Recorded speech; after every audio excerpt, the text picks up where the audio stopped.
going, you guys and girls in the Illumination? Time to jump aboard the Loom train. It's Miss JJD, JJ Double J, the Illuminator here, the sweet one. Also known by almost countless other aliases and nicknames, but we won't get into that right now. I'd like to act a little bit funky tonight. I hope it won't interfere too much. Hopefully we can get through this, and the lights won't go out completely. But apparently one of these fluorescent bulbs might need replacing. Anyway, I want to talk tonight about a Christmas Eve after my grandmother passed away. We always did some stuff on my mother's side of the family, even though my father's side of the family would always have some type of get-together also. One Christmas Eve, now this is going back to a year or two after my grandmother passed away, so maybe in the mid-90s somewhere, 95, 96. Christmas Eve, we went to my father's oldest brother's house for Christmas Eve dinner. Now, let me lay down some groundwork really quick. My uncle lived in a very small four-bedroom house. Four-bedroom. Yeah, very small four-bedroom, very small, because I live in a very large four-bedroom. No, just joking. A four-room house. It was an apartment. And two-bedroom, a living room, and a kitchen. Kitchen was barely enough room to cook in, let alone have a get-together. Okay, so talk about being cramped. I mean, we're talking, probably like 12 adults, not mentioning kids and stuff like that. Me being the youngest from my generation, but my cousin also had from that side of the family also had 3 kids up to that point. Anyway, to have a kitchen table in the middle of this kitchen with everything going on is almost impossible. Yet somehow all these people around this table for kind of like an Italian type. My uncle's wife was Italian, and she would kind of make an Italian type Christmas dinner when it would be like pasta and lasagna and stuff like that. Antipasto, you name it. Long story short, here we go again.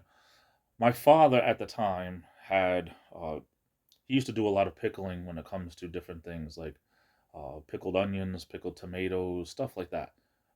At the end of the season, like you have a garden and have all the green tomatoes, and then you can pickle them with vinegar, and it's that.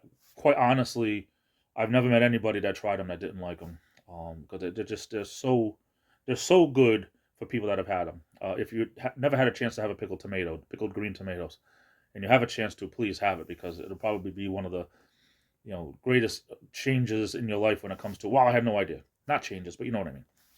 So my father had brought a jar over to my uncle's house for everyone there. My uncle, once he saw how good they were, and that one of the other people staying there, which was my uncle's best friend, who was also great friends with the family, once he saw that my uncle saw that his friend seemed to be really enjoying them and eating probably more than his helping of them, he got up and he took the jar, put the lid back on it, in mason jars, put the lid back on it, and put it in the refrigerator. And it's like, hey, what are you doing? Well, I'm saving these for me for later. And we always talked about it for years and years. Number one, my father brought it for everyone. He didn't just bring it for my uncle. Number two, what kind of person do you have to be to just hoard them, for yourself when it's not even yours, that you didn't. In other words, it belonged to my father. He donated it to the meal, not just to my uncle.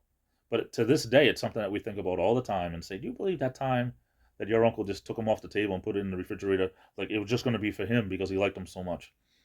Really a weird thing. And my family, I wasn't brought up to be selfish that way, so it just was something all the more to remember not to be that way.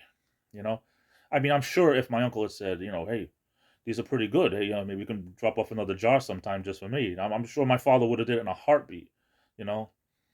One thing about my father, I always learned, family means a lot, and my father showed that his whole life, and something that I have in me all the time, that you bend over backwards for family if you can.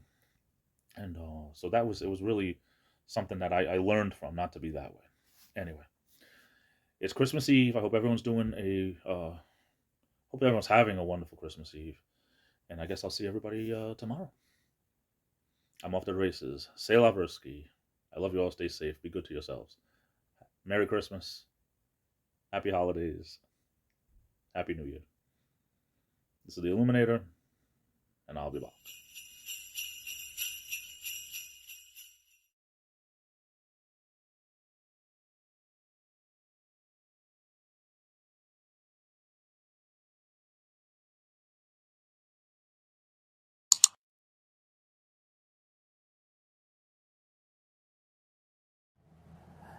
Porridge again. Oh, I don't think I have the strength.